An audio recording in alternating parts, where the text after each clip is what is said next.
Jeremy Otto alongside two-time NBA champion, my broadcast partner, and Titan Hall of Famer. He's about to have his number retired.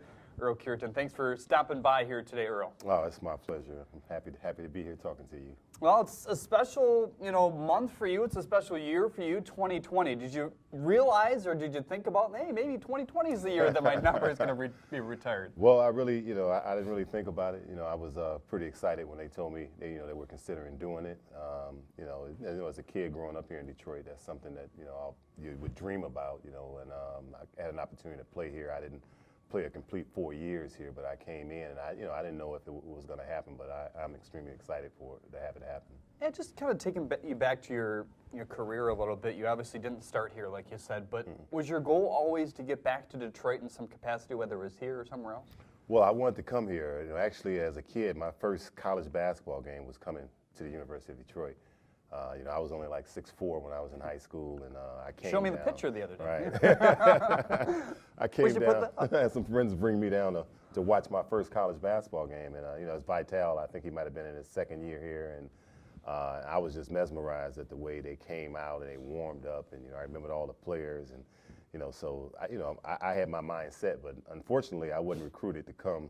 I was 6'4" in high school, and then when I went away, I had this huge growth spurt, and then Vital started to recruit me right away, and I had another year to stay at Robert Morris, but my mind was set on coming back to the University of Detroit. Yeah, I mean, not only are you getting your number retired at your alma mater in ultimate terms, but this is your home, and we kind of talked about that already. Just how special, I guess, is it to not only have it here at the University of Detroit Mercy, but in Detroit in itself? Well, it's incredible.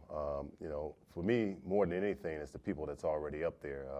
Coming here with Terry Tyler and with John Long, those guys helped develop me, and Terry Durod, and those guys, Joe Kopecki coming, after I left out of here, and it was just some great players here, and then Spencer Haywood and Dave Busher.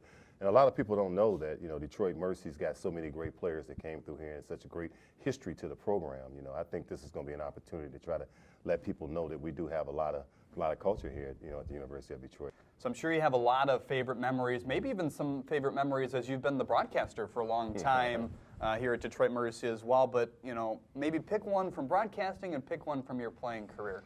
Well, I've seen some great games, in this building. There's no doubt about that. I mean, during the Perry Watson era, watching that team, win and go to the NCAA tournaments, and also when Ray McCallum came in, the year that they had a subpar year, but yet was able to make it to the NCAA tournament. That was pretty exciting, from a broadcasting standpoint, to see teams that were successful and move forward to play, in the big tournaments.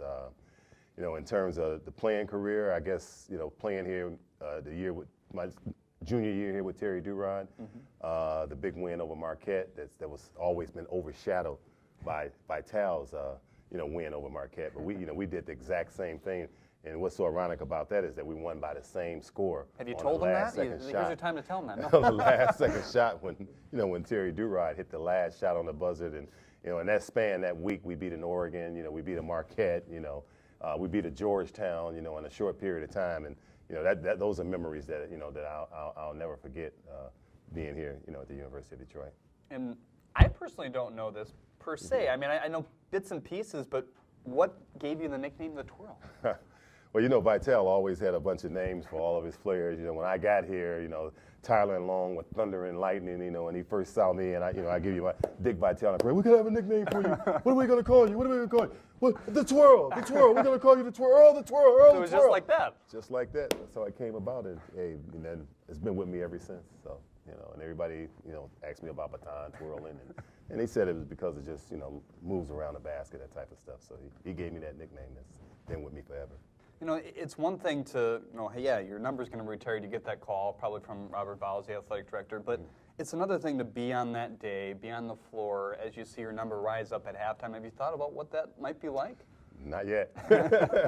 Not yet. I mean, and the thing about it, my daughter, my family, I have to be here, have a chance to be able to see that. And she didn't have a chance to watch me play. She came along after my playing career was over with. So. I wanted her to be here more than anything, to have an opportunity to see all of that stuff. And then all of the friends and everybody in the area, Derek Coleman's and Dave Bings and all those guys, some of them made a commitment that they're going to come here and be here that night. So it'll be a fun night. So January 23rd here against IUPUI, it's a 7 p.m. tip. you get those nice T-shirts. I want to wear one of those on air. Well, we want to get all the kids in the building. The other thing, I would love to have a nice crowd here that night. I would like to see Callahan Hall, with many people as possible. We want to try to do like a community youth night, and all of the different programs. I work for the Detroit Pistons, and I do a lot of stuff in the community with all the kids, and that would be special too, to have all the kids and all the different programs from PAL and different places come in and be a part of that night. Well, that's really good stuff. So January 23rd, 7 p.m. tip right here at Callahan Hall. The Titans will face IUPUI, a free giveaway of his number 23, and we'll see it go up to the rafters as well. Got to get a win. Got to win. Absolutely. Let the team know they got to win that night. We'll see you then.